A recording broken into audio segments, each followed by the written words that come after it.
Bonjour et bienvenue à bord de cette édition spéciale d'InOut proposée par Le Monde et TVR. 4 étapes pour parler de la ville de demain. La ville au féminin, la ville connectée, la ville idéale. Et pour cette émission, bien vivre en ville. Car au fond, qu'est-ce qu'une ville vivable ? Comment permettre à la ville de devenir productrice de bien-être et de santé ? Eh bien, pour y répondre, je vous propose d'embarquer avec moi dans ce bus électrique à travers Rennes, où nous allons retrouver nos invités. Nous allons plonger sur le terrain avec des reportages à Montréal et à Rennes, mais aussi découvrir des archives du 19e siècle. Et enfin, le point de vue de la jeunesse, un riche programme, un vaste programme qui, je suis sûre, vous intéressera. Suivez-moi, c'est parti.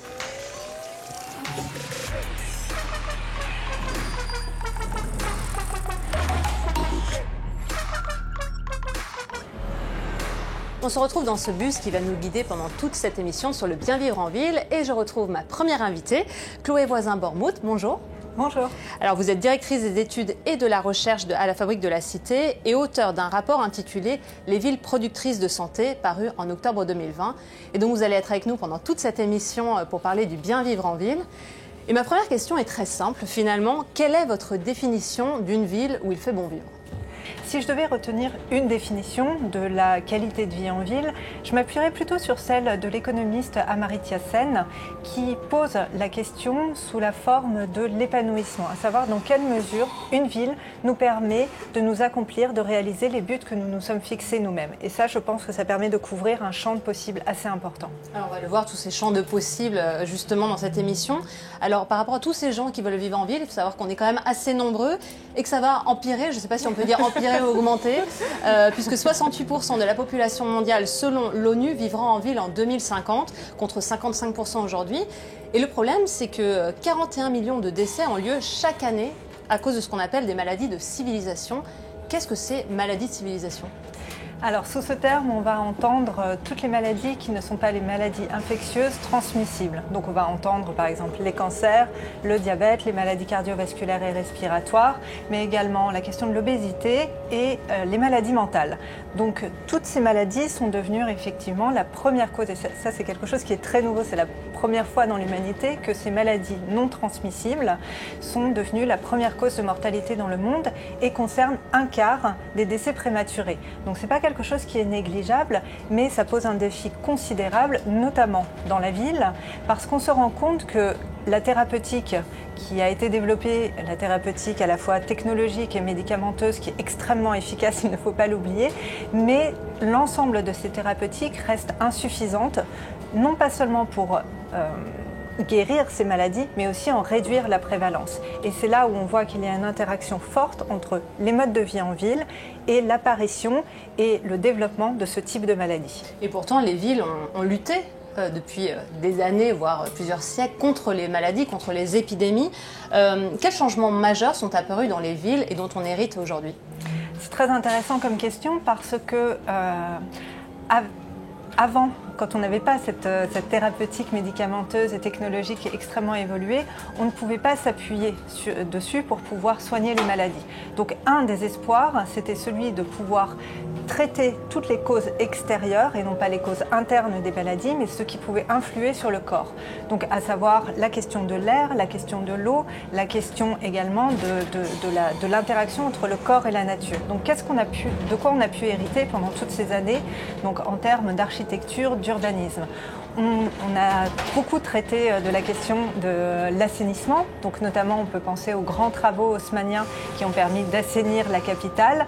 On peut penser également aux trottoirs, parce qu'une des caractéristiques pour pouvoir se prévaloir et se prémunir des miasmes, donc qui étaient ces effluents qu'on ne voulait pas sentir, c'était de se surélever. Donc les trottoirs faisaient partie d'une de ces stratégies. On a également tout l'accès à la nature. Pensons par exemple à Le Corbusier, avec l'architecture moderne, qui s'était pensé comme grand chirurgien, qui voulait détruire une partie de la ville pour pouvoir donner un plus large accès à la nature, pour pouvoir avoir de l'air frais. Est-ce qu'on peut imaginer aujourd'hui une ville qui n'essaierait pas juste de maintenir ses citoyens en bonne santé, mais qui serait productrice de santé ? Et là, c'est une très très grande tension. Parce qu'on peut bien dire que finalement, si un maire nous dit « Venez habiter chez moi, vous serez en bonne santé », finalement, tout le monde va se précipiter, c'est formidable comme objectif. Mais si un maire commence à dire « Venez chez moi, vous serez en meilleure santé », Là, on peut sentir que, est-ce que j'ai vraiment envie que quelqu'un me dise qu'est-ce que c'est que la meilleure santé? Est-ce que finalement, au lieu d'agir uniquement sur les conditions extérieures, donc l'environnement qui va pouvoir nuire à ma santé, est-ce qu'il va falloir aussi que j'adopte des comportements qui sont plus sains? Mais finalement, qu'est-ce que ça veut dire des comportements plus sains? Qu'est-ce que ça veut dire la santé, la bonne santé ou la mauvaise santé? Et finalement, on se rend bien compte que cette question des villes productrices de santé, elle est loin d'être anodine, elle est particulièrement intéressante et tout à fait légitime, mais elle nécessite de mener un débat public sur les normes et les valeurs qui sous-tendent ce contexte de santé pour qu'on puisse se dire finalement on va jusque-là. Alors, autre paramètre à prendre en compte dans les villes, c'est la place de la nature. C'est un rôle à jouer très important dans les villes d'aujourd'hui et dans les villes de demain. Et c'est justement ce qu'on va voir avec Julien Dossier, l'invité qui va vous rejoindre dans ce bus électrique qui nous promène dans la ville de Rennes. Et je vais vous proposer de voyager un tout petit peu puisqu'on va partir à Montréal, découvrir des rues qui ont été végétalisées. On les appelle les ruelles vertes. C'est un reportage d'Hélène Jouan et de Gladys Bonassi. Montréal, 1 800 000 habitants. Ses buildings, ses embouteillages, ses parcs et son secret, ses ruelles vertes. Des espaces publics situés à l'arrière des habitations que les citoyens se réapproprient pour ramener un peu de campagne à la ville. Ici, dans le fond, l'asphalte, le béton a été enlevé pour faire place à ce petit sentier avec le jardin. L'idée, c'était d'avoir des plantes, là, autant des tulipes pour le printemps que d'autres espèces de fleurs pour avoir une floraison presque de mai à octobre. Une des fiertés de la ruelle, la ruche collective installée dans un jardin. Chaque année, on récolte le miel qu'on partage avec les gens de la ruelle. C'est que c'est toujours le fun de goûter le miel des fleurs. C'est que ça motive à jardiner. En ce début de printemps, la floraison est encore timide, mais elle se prépare en amont. Chaque riverain de la ruelle est mis à contribution. Salut, ça va bien? Ça va bien. C'est vraiment les citoyens qui s'occupent de l'espace public, si on veut. C'est comme ici, on voit, ça c'est un bon exemple là, de plate-bande. Comme ici, c'est Lynn et Chantal. Dans le fond, Lynn et Chantal ont dû remplir un formulaire. Bon, c'est pas un contrat qui n'a sûrement pas aucun aspect légal, mais l'idée c'était de se commettre à pouvoir engager, entretenir la plate-bande pour que ça reste joli. Honnêtement, sans l'engagement des citoyens, ça ne fonctionnera pas. Là. C'est que c'est vraiment c'est le moteur là, des ruelles vertes, la participation citoyenne. Le verdissement des ruelles répond à une nécessité. Depuis une décennie, Montréal a connu plus de 100 vagues de chaleur extrême. On se rend compte que c'est très minéral. Les étés deviennent de plus en plus chauds à Montréal à cause des changements climatiques. On peut avoir des 35-36 degrés des fois. Donc, on se retrouve dans une chaleur qui est un peu intense. Donc, c'est important de réduire les îlots de chaleur. Arbres, plantes, outils, bancs et jeux d'enfants, la ville aide ces ruelles vertes à sortir de terre pour améliorer la qualité de l'air et la qualité de vie des habitants. On ne pourrait pas avoir un comité citoyen seul qui décide de faire une ruelle comme c'est sur le domaine public. Il manquerait les appuis. Mais d'un autre côté, si l'arrondissement venait seul, puis on n'aurait pas d'appui citoyen, bien, les ruelles ne seraient pas investies. Donc, c'est vraiment le double rôle des deux qui est important. Là.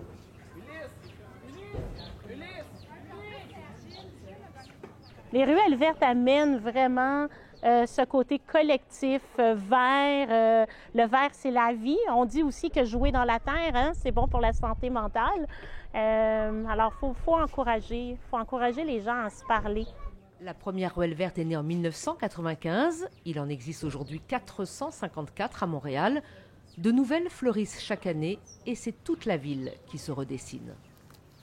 À l'échelle de la ville, à long terme, ça fait une différence. Il y a tellement de béton en ville, il y a tellement peu d'espace pour avoir des plantations puis de la verdure. Je pense que c'est des espaces qui sont sous-exploités. Chaque geste compte. Julien Dossier, bonjour. Merci de nous avoir rejoints. Alors, vous êtes fondateur de Quattro Libri, un cabinet de conseil spécialisé dans les stratégies de transition écologique. Mais pas que, vous êtes aussi spécialiste de la ville durable et auteur de Renaissance écologique, on en parlera. Que nous apporte la ville, la nature en ville? On l'a vu dans ce reportage à Montréal. Les gens ont l'air plutôt épanouis. C'est ça qu'on attend? Oui, c'est à la fois ici immédiatement dans le reportage un vecteur de lien entre les habitants. On sent que de plus en plus aussi, c'est un vecteur d'adaptation au changement climatique, la nature en ville. On en a besoin pour lutter contre l'effet d'îlots de chaleur urbains. On a une énorme différence de température dans les milieux denses minéraux en ville et les milieux où la nature est plus présente, notamment dans les forêts. Il y a un écart de jusqu'à 7 degrés de température entre Fontainebleau et Paris-Centre en période de chaleur. Donc plus on peut réintroduire la nature en ville, plus on aide la ville aujourd'hui à s'adapter. On la rend plus belle, on la rend plus agréable, on crée du lien, on peut aussi participer à son alimentation avec des exemples comme les incroyables comestibles qui sont aujourd'hui bien connus. Mais je pense qu'il faut aussi se garder d'une fausse bonne idée. L'agriculture urbaine est utile, plus peut-être dans sa dimension sociale que dans sa dimension alimentaire ou agronomique. Parce qu'il faut bien se rappeler que ce n'est pas en ville qu'on va faire pousser les céréales, le blé, qui est quand même la base de notre alimentation. Et donc il faut se dire, ce qu'on pourra faire pousser en ville, faisons-le pousser, et protégeons surtout les terres alentours, sur lesquelles on va pouvoir maintenir notre capacité de nous nourrir. Parce que du coup, dans la nature, quand on parle nature, on pense arbres, on pense parc, mais c'est aussi ça, la présence de champs éventuellement aux alentours des villes. Absolument. Juste avant de continuer, Chloé, santé et nature, ça fait la paire ? Alors ça fait la paire, oui et non. Tout dépend quelle nature. Et effectivement, dans ce reportage, et c'est exactement ce que Julien a dit, on voit une nature qui permet de faire le lien entre les différents habitants puisqu'ils s'en occupent eux-mêmes. On voit les enfants, on voit les adultes. Donc ça, ce lien est très important et on le voit notamment sur la question de la santé mentale, le lien avec cette nature et un support de santé mentale. Mais par contre, pas n'importe quelle nature. Pourquoi ? Parce que pensons par exemple au fait que l'ensemble des villes se sont construites avant tout contre la nature, pour se protéger de cette nature sauvage, angoissante. Et là, on peut revenir sur ce concept très, très médiatique actuellement des forêts urbaines, où on peut se demander est-ce que c'est une vraie bonne idée ou une fausse bonne idée, au sens où la forêt dans les villes peut aussi être facteur d'angoisse. Et donc, il y a des études qui ont été menées pour voir à quel pourcentage de couvert végétal, à partir de quel pourcentage de couvert végétal, on commence à ressentir plus d'angoisse que de plaisir.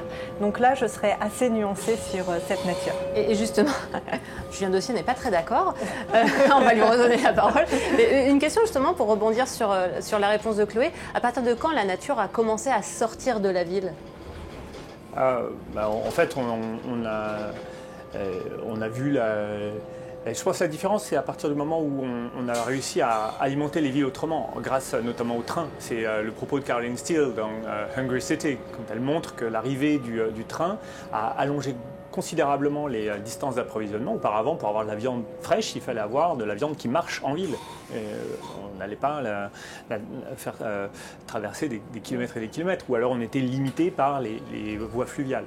L'arrivée du train, et plus généralement ensuite de l'ère automobile et transport routier, avec l'essor du fret, a considérablement réduit le besoin de maintenir des capacités productives et alimentaires à proximité des zones habitées.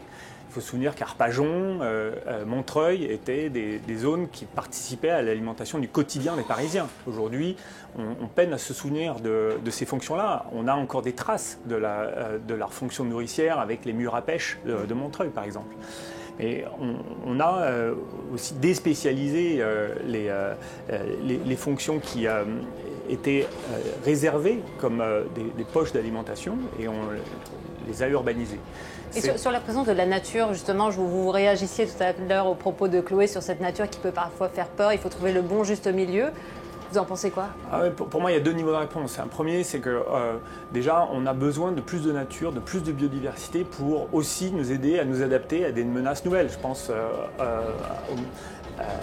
à la dengue et au chikungunya qui sont véhiculés par des moustiques, le moustique tigre. Et aujourd'hui, de nombreuses personnes disent qu'il faut impérativement recréer de l'habitat pour la chauve-souris en ville parce que c'est notre meilleur allié pour nous protéger de ces moustiques dangereux. Et là, on a besoin de démultiplier les habitats, démultiplier les espèces et au contraire de plus en plus de nature. Ça fait partie justement de notre arsenal parce que ici, on est devant une impasse autrement. On ne peut pas avoir la fumigation pour nous protéger des moustiques. Donc, on va avoir besoin de construire des habitats. Et puis, dans un deuxième niveau, je pense qu'il faut aussi voir le pendant peut-être du propos de Chloé sur le fait que les urbains qui avaient accès à la nature, qui avaient des jardins. Alors, on revient sur votre propos, c'est pas n'importe quelle nature, laquelle. Ces gens-là qui avaient accès à la nature ont mieux vécu psychologiquement le poids du confinement. Ils ont pu faire baisser les tensions, gérer moins de stress. Et moi, plus généralement, j'aurais tendance à nous inviter collectivement à voir la nature comme étant notre assurance vie, comme étant notre source d'inspiration, comme étant notre passeport pour l'avenir, et à dépasser justement peut-être l'image du petit chaperon rouge qui avait peur de la forêt dans laquelle se tapissait le loup, pour voir notre allié. J'ai en tête les travaux de Nicolas Gilsoul sur la ville, j'ai aussi en tête les travaux de Baptiste Morisot qui nous positionnent en diplomates, et j'espère que cette crise que nous traversons va nous amener à nous redéfinir comme partie prenante de la nature et non pas extérieure, où on pourrait se poser la question de la peur ou du désir. Si on est partie prenante, on fait partie d'un ensemble, et donc on a notre rôle et notre place à trouver, et puis nos alliances à consolider, nos partenariats, le temps qu'on y consacre. Et plus on consacrera de temps également à cette nature, moins on en aura peur. Alors vous êtes spécialiste de la ville durable. Aujourd'hui, à quoi ressemblent les villes durables de 2021? Est-ce qu'on est plutôt bon élève en France, ou il y a encore du progrès? Non, on n'est pas bon élève. Franchement, quand on voit qu'on n'arrive pas à stopper l'étalement urbain, qu'on n'arrive pas à déminéraliser les villes, et puis qu'on n'arrive pas à réduire la place de la voiture en ville, au contraire, que on voit le poids moyen des véhicules s'alourdir, qu'on n'arrive toujours pas à déployer un plan vélo, franchement, il n'y a pas de quoi pavoiser. Donc, de ce point de vue-là, on peut peut-être s'inspirer de quelques poches qui existent, de bons exemples ici ou là en France, mais aussi ailleurs. Mon propos, c'est probablement il n'y a pas un exemple. Je pense qu'il faut qu'on sorte de l'idée qu'un village d'Astérix puisse exister où on a la potion magique et là on est dans une ville durable. C'est une illusion et c'est dangereux parce que pour ceux qui n'ont pas la potion magique, ils se diront c'est pas pour moi puisque moi je ne peux jamais correspondre à ce modèle-là puisque pour telle et telle raison, je ne corresponds pas au modèle. Et donc, je ne me concerne pas, et donc, j'abandonne. Là, on doit, au contraire, viser une élévation globale de notre tissu urbain, de nos politiques urbaines, de nos investissements urbains, de notre culture et de notre pratique de la ville, pour nous emparer de ce défi, comme étant un défi d'innovation, de transformation, de rénovation, de création d'emplois, de richesse, de valeur et de sécurité. Donc c'est si on s'empare du défi qu'on va y arriver. Et au contraire, ne pavoisons pas, faisons le bilan. On est dans une situation de crise, on n'est pas bon, et bien investissons. Alors avant de continuer ce débat, je vous propose de retrouver notre journaliste Olivier Razemont, qui est spécialiste des mobilités et qui va justement nous parler de cette voiture qu'on adore détester, en nous prenant un exemple en Italie, où on a réussi à trouver un juste milieu. Je vous propose de regarder. Bien vivre en ville, c'est y marcher sans entrave, c'est laisser courir les enfants, c'est admirer le patrimoine architectural, c'est accéder facilement au transport public. Bien vivre en ville, c'est aussi pouvoir discuter sur un banc ou à une terrasse de café. Tout simplement, bien vivre en ville, c'est profiter de l'espace public parce que la plupart des citadins ne possèdent pas de jardin et certains même pas de balcon. Mais pour ça, il faut pouvoir profiter pleinement, c'est-à-dire ne pas être embêté par le bruit des klaxons, ne pas être embêté par la pollution, par l'omniprésence des voitures. Il se trouve que dans les villes italiennes, il y a un outil qui répond parfaitement à tous ces objectifs à la fois. C'est ce qu'on appelle la ZTL, la zone à trafic limité.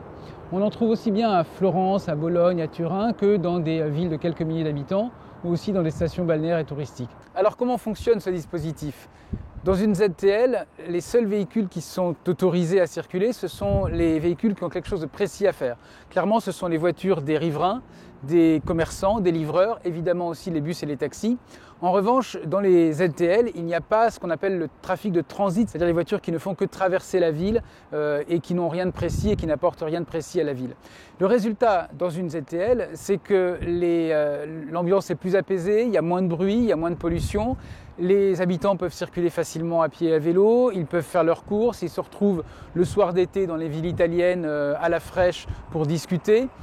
Et ça donne une ambiance beaucoup plus agréable. Curieusement, alors que la ZTL est un outil efficace et souple, la France l'utilise assez rarement. Quand on regarde le succès dans les villes italiennes, on peut se dire qu'on pourrait le multiplier beaucoup plus en France. Et par exemple, dans les villes françaises, les jours de marché, les soirs d'été dans les villes touristiques, il pourrait y avoir comme ça des ZTL qui faciliteraient notamment la circulation piétonne. Et finalement, si bien vivre en ville, c'était vivre à l'italienne.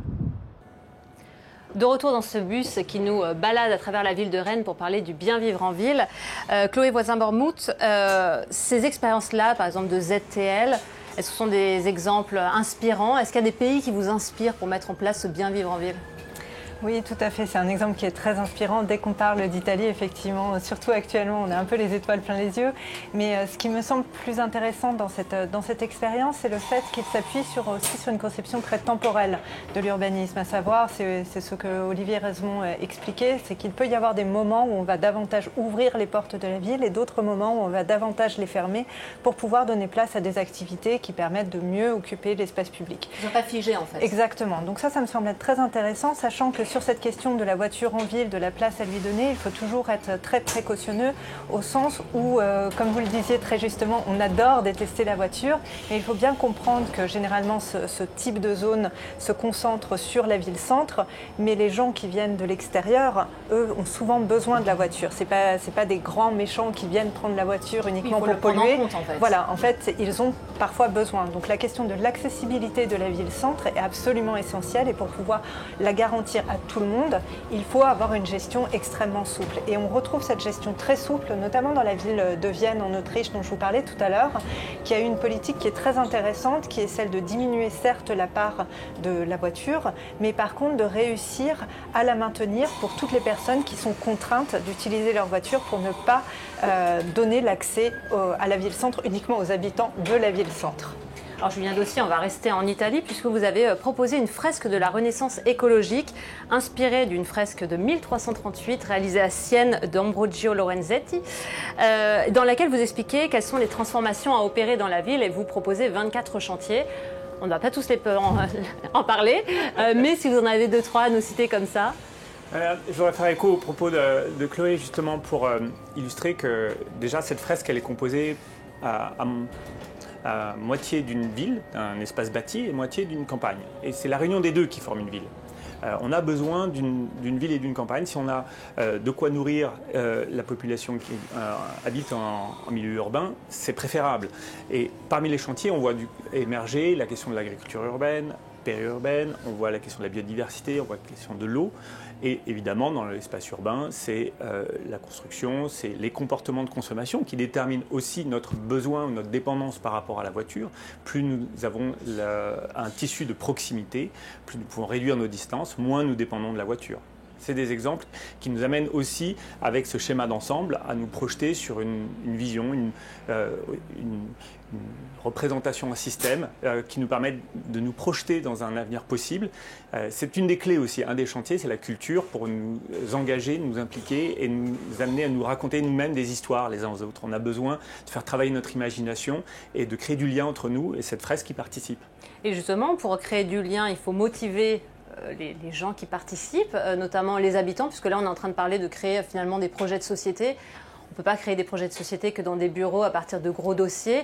Comment on implique les habitants? Comment on fait en sorte qu'eux aussi veulent participer à ce bien vivre en ville, Chloé? Alors là, il y a beaucoup de chantiers qui sont ouverts, que ce soit la participation, que ce soit les consultations. Donc on a toutes sortes de dispositifs qui sont impliqués pour pouvoir donner cette parole aux habitants. Je pense que là, on a encore beaucoup à inventer et notamment à s'adapter à chaque type chaque type de population. Parce qu'on voit bien que sur les dispositifs habituels, on a toujours le même public qui intervient et qui donne son avis.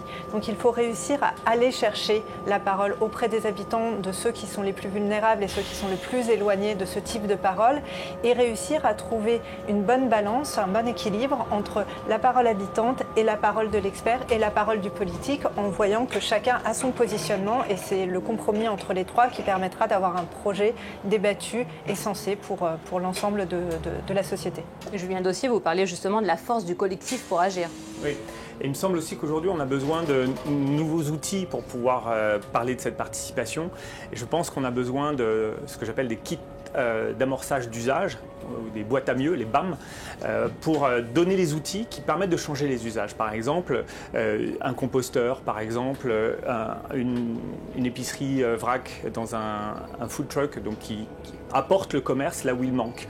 Et ce sont des petits équipements urbains qui nous manquent aujourd'hui, mais qu'on peut faire émerger avec soit du financement participatif ou des banques ou des investissements publics. Mais pour moi, le propos, c'est comment est-ce qu'on s'équipe très vite pour agir. Peut-être c'est faire pour dire. Une autre façon d'impliquer, c'est pas simplement d'imaginer, mais d'entreprendre.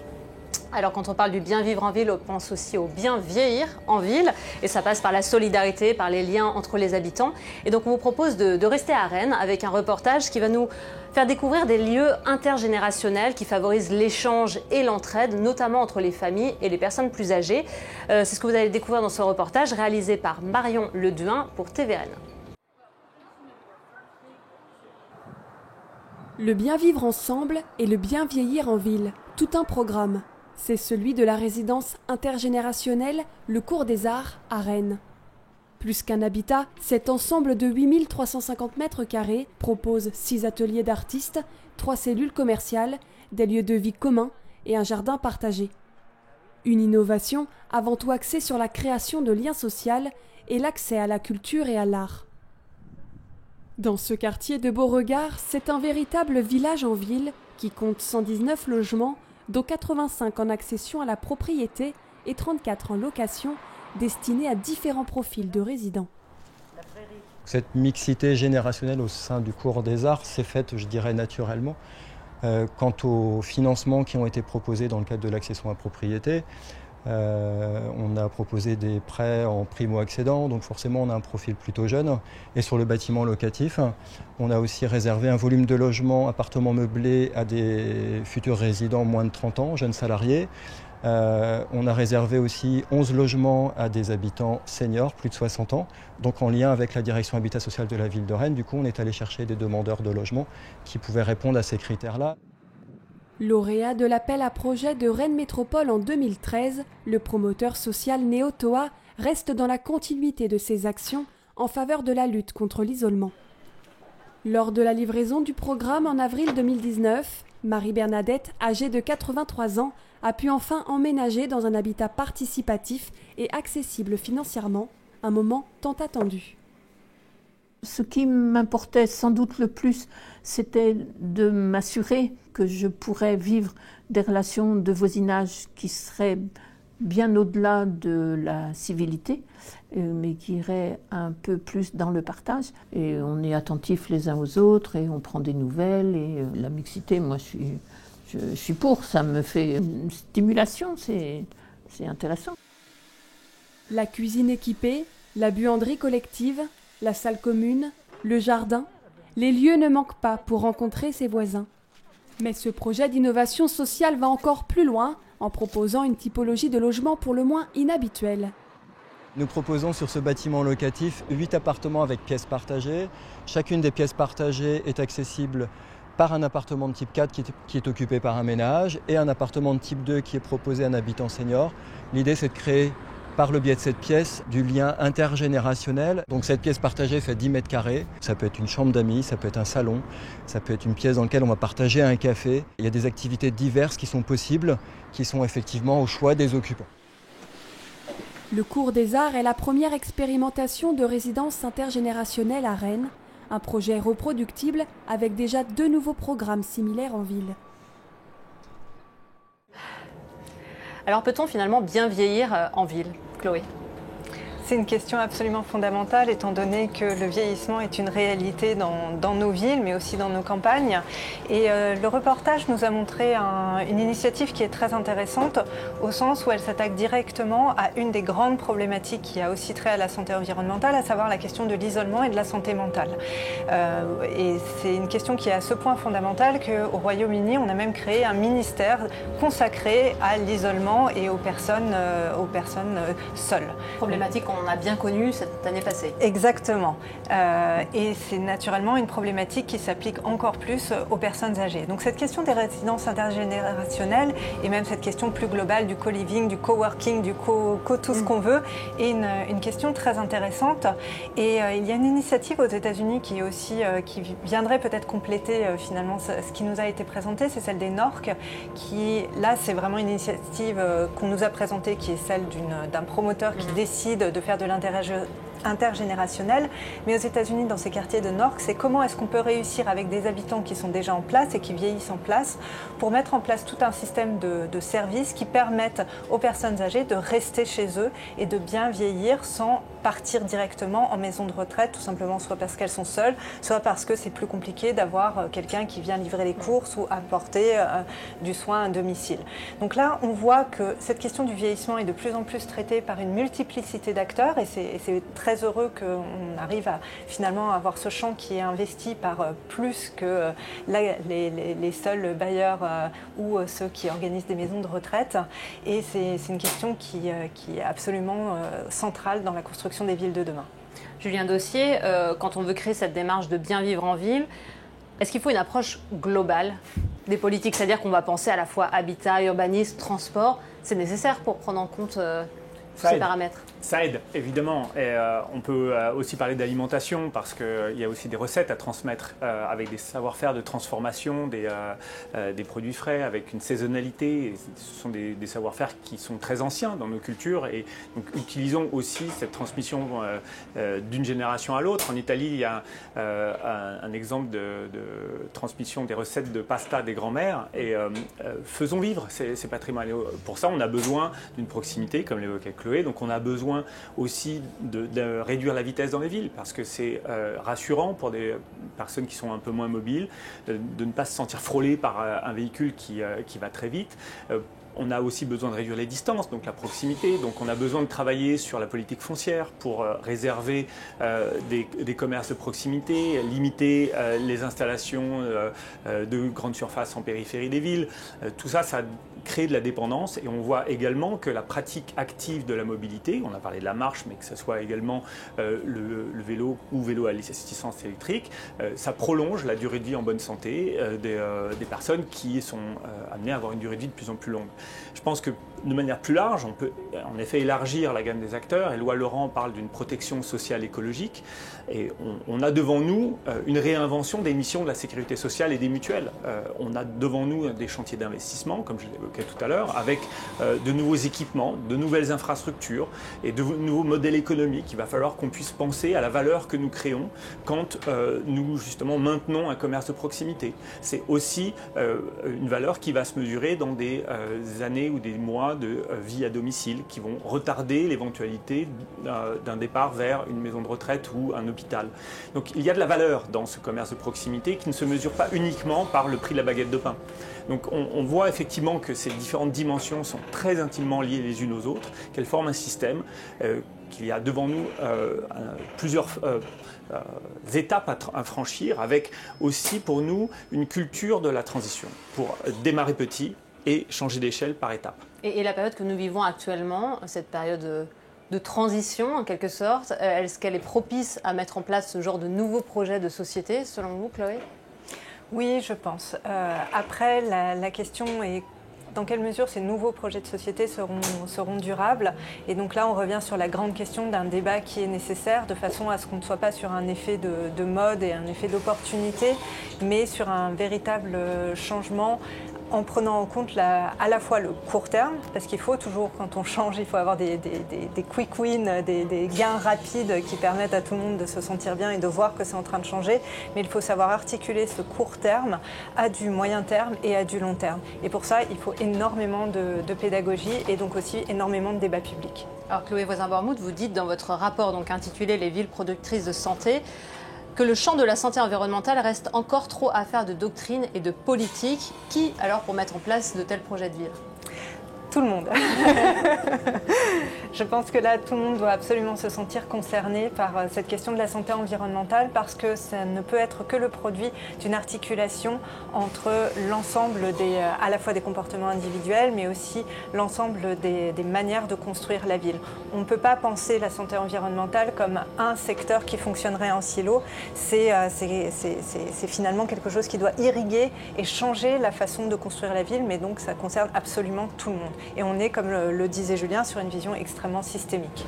Et si les citoyens vivent bien en ville, est-ce qu'ils vivront bien tout court, partout? Oui, je pense qu'on a devant nous une question de citoyenneté, de projet commun, de soin à l'autre. On va avoir besoin d'être très attentifs les uns aux autres pour traverser les crises de notre siècle. Donc soyons bien dans notre peau, bien dans notre cœur, et puis tournons-nous vers les autres. On va sortir de l'individualisme, besoin de se lier. La ville est un creuset pour ça. Et si en plus c'est un vecteur d'intégration et de relier, pour nous relier à cette infrastructure biologique qui est notre assurance vie, on parlait d'assurance tout à l'heure, moi je suis ravi d'imaginer cette projection, ce futur qui est désirable parce qu'il y a tant à faire. Merci beaucoup Julien Dossier, on va passer à notre dernière partie d'émission. Chloé Voisin-Bormouth, vous restez avec nous. Et pour continuer cette émission, nous vous proposons un coup de projecteur dans le passé pour parler du futur. Ça vous semble un peu abstrait? Eh bien pas du tout, vous allez voir, regardez. À la fin du XIXe siècle, romanciers et illustrateurs imaginent la ville du futur. Comme le montre cette gravure d'Albert Robida, éditée en 1883, le monde qu'il envisage alors n'est pas toujours très rose. Il est même plutôt très gris. Atmosphère suffocante, omniprésence du bruit jusque dans les foyers, la ville du futur y apparaît comme invivable. En un mot, le bien-être et la santé des habitants sont loin d'être au rendez-vous. Dans son roman d'anticipation intitulé Le XXe siècle, Albert Robida évoque même les dégâts occasionnés sur le monde vivant. En témoigne cette grenouille, ce poisson, et cet oiseau qui agonise dans des échantillons de rivières et d'atmosphères polluées. Et si les villes du futur sont imaginées comme invivables, celles de l'époque de Robida connaissent déjà de nombreux problèmes. Au premier rang desquels, les épidémies. Au XIXe siècle, la peste circule encore beaucoup. Le choléra fait des dizaines de milliers de morts en France dans les années 1830 et 1840. Et la tuberculose est responsable de près de 80 000 morts par an jusqu'à la fin du siècle. C'est dans ce contexte que deux médecins français, Louis-René Villermé et Alexandre Parent-Duchâtel, développent un discours hygiéniste. Dans les années 1820, ils font partie des premiers à dresser un lien explicite entre l'insalubrité des villes et le développement des maladies. Dans la deuxième partie du XIXe siècle, les villes commencent donc à se doter de réseaux d'égouts pour évacuer les latrines et les déchets des usines. En parallèle, on met en place les premiers services de ramassage d'ordures. Jusque-là, les immondices jonchaient bien souvent les trottoirs et rendaient l'atmosphère irrespirable. Vers la fin du XIXe siècle, on voit aussi fleurir en ville les premières fontaines d'eau potable et les urinoirs publics. Pour contrer la sensation d'enfermement ou d'étouffement de certains citadins, on invite à végétaliser les villes, à créer des parcs ou planter des arbres.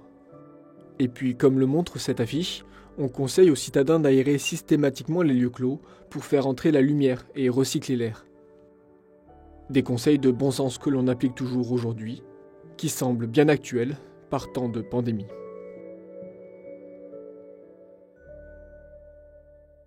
Merci à Lucie Berland, Mélodie Da Fonseca, Thomas Hédou et la BNF pour cette pastille qui nous renvoie dans le passé.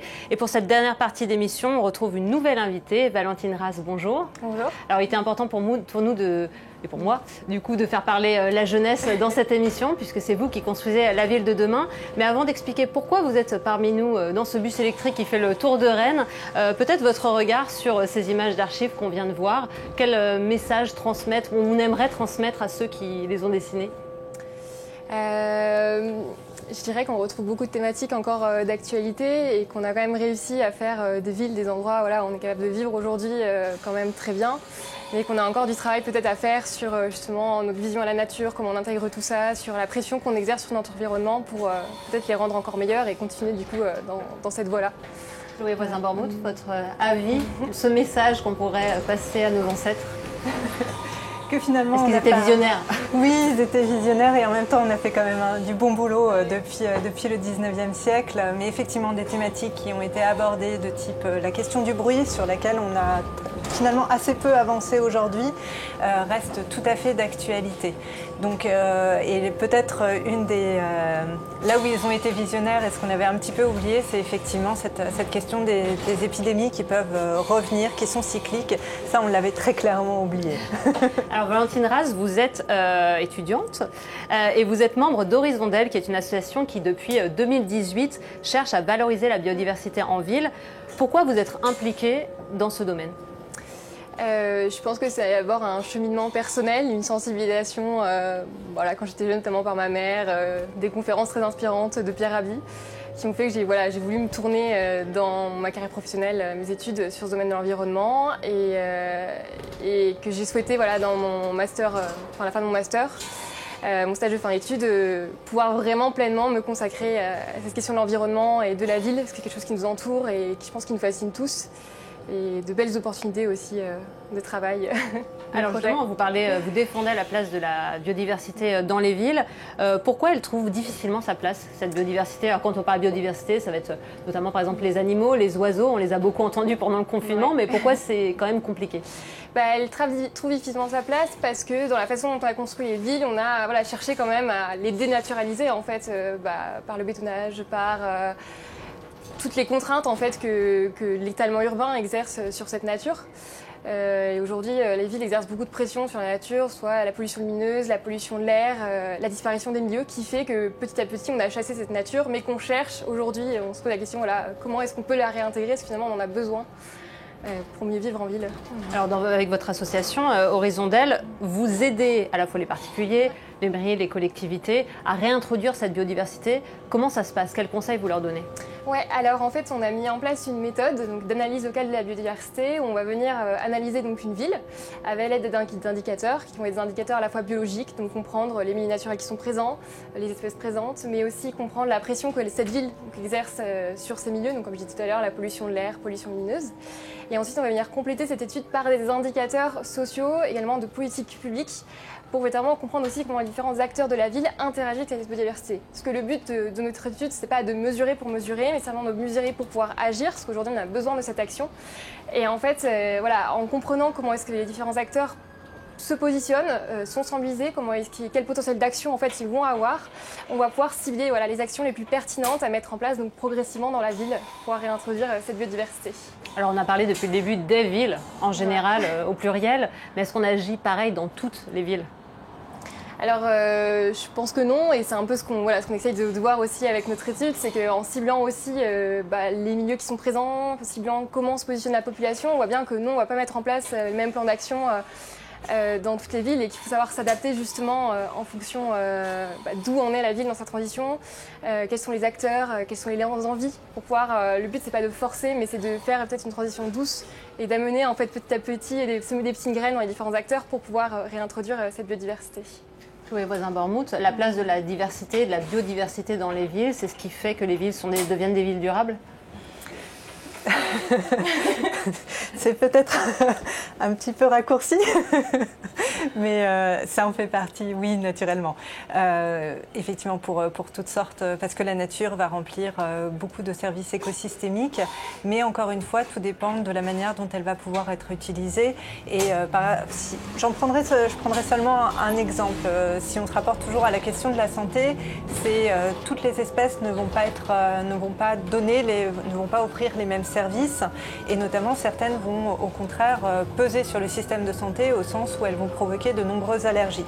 Donc, et notamment la ville de Rennes en avait fait l'expérience lors d'un précédent mandat où justement la question avait été posée quel type d'essence on va pouvoir planter de façon à limiter les allergies ou à limiter justement les moustiques en fonction aussi du type de biodiversité qui va être plantée. Donc là-dessus, il faut toujours avoir une attention derrière les très bonnes idées qui en sont. Il faut avoir une attention au milieu et c'est justement ça ce qu'appelle la biodiversité, c'est une attention au milieu géographique, géologique, écologique, à tout ce qui fait que la biodiversité va offrir des services. Et après, on peut s'interroger aussi, parce qu'on parle beaucoup de services écosystémiques, est-ce que la nature peut être réduite à cette question de services écosystémiques, ou est-ce que du coup ça n'ouvre pas aussi à une certaine marchandisation de la nature? Et on voit aussi certains problèmes sociaux qui peuvent être, c'est le paradoxe de la végétalisation, certains problèmes sociaux qui viennent après des forts épisodes de végétalisation, où justement la valeur foncière du fait que les quartiers sont plus végétalisés augmente très fortement, et les populations les plus vulnérables et les plus pauvres sont rejetées en dehors des quartiers et sont remplacées par des personnes plus aisées. Donc là-dessus, on voit bien que tout est imbriqué et qu'il faut avoir véritablement une attention à la fois au quartier et savoir doser. Alors Valentine, avec votre association, vous faites beaucoup de sensibilisation. C'est important de justement sensibiliser le grand public pour prendre en compte la biodiversité. C'est une première étape. Oui, je pense que c'est quelque chose qui est fondamental en fait. C'est ce qu'on a besoin en fait pour pouvoir mener des actions pérennes, que les habitants en fait s'impliquent dans les projets. Ça permet de les rendre en fait acteurs de leur territoire. Et je pense que ça rejoint un peu le discours de tout à l'heure sur les actions. C'est qu'on a besoin un peu de créer un nouvel imaginaire autour de tout le monde et d'apporter à nouveau de l'émerveillement en fait autour de cette nature, pour pouvoir en fait la rendre de nouveau importante et lui rapporter la valeur en fait qu'on lui a peut-être enlevée au cours des années. Alors pour l'instant, Horizon d'Elle agit dans la région Rhône-Alpes. Oui. Est-ce qu'il y a des projets d'élargissement dans toute la France? Est-ce que demain on pourra suivre une campagne de sensibilisation en Bretagne ou à Rennes? Pourquoi pas demain? Quels sont les projets? Ouais, alors tout d'abord on essaye vraiment de s'implanter là durablement sur la métropole de Lyon, et après on est sur un modèle quand même qui est très réplicable, et voilà, on veut vraiment que notre méthodologie soit transparente et voilà, qu'il puisse aussi se reproduire partout, donc pourquoi pas dans d'autres villes de France, oui. Une dernière question pour conclure cette émission à vous deux. Si on devait passer un message ou en tout cas une action phare que vous voudriez mettre en place pour favoriser le bien vivre en ville, ce serait quoi? Demain, on vous donne une baguette magique et vous agissez. Moi, voilà, c'est cette question de l'émerveillement que je trouve très importante. C'est peut-être rendre tout ça de nouveau à tout le monde pour qu'on puisse en fait agir derrière et voilà, peut-être repenser en fait la vision qu'on a de la société, de la nature et tout ça. Chloé, une action à mettre en place là tout de suite demain, je vous donne les clés, vous pouvez le faire. Ce ne sera pas une action, ce sera plutôt un point d'attention, au sens où je dirais que Bien vivre en ville, c'est un très très beau projet auquel on va tous adhérer, mais on met tous derrière cette question du bien vivre quelque chose de différent, et il faut respecter cette différence de point de vue, savoir l'écouter et donc savoir en débattre en société. Merci à vous deux, merci d'avoir participé à cette émission. Merci à nos invités, merci également à ceux qui ont permis sa réalisation. Je pense notamment aux équipes du Monde, Isabelle Henbel, Laetitia Vonnecourt, Olivier Razon, mais aussi aux reporters de terrain et à toute l'équipe de TV Rennes qui nous a aidés à la réaliser. Je pense aussi à Yannick, notre chauffeur, qui nous balade depuis tout à l'heure de façon très délicate, donc tout s'est bien passé. On se retrouve prochainement pour une nouvelle émission, tout aussi intéressante, je suis sûre, toujours sur TVR et sur lemonde.fr. À très bientôt.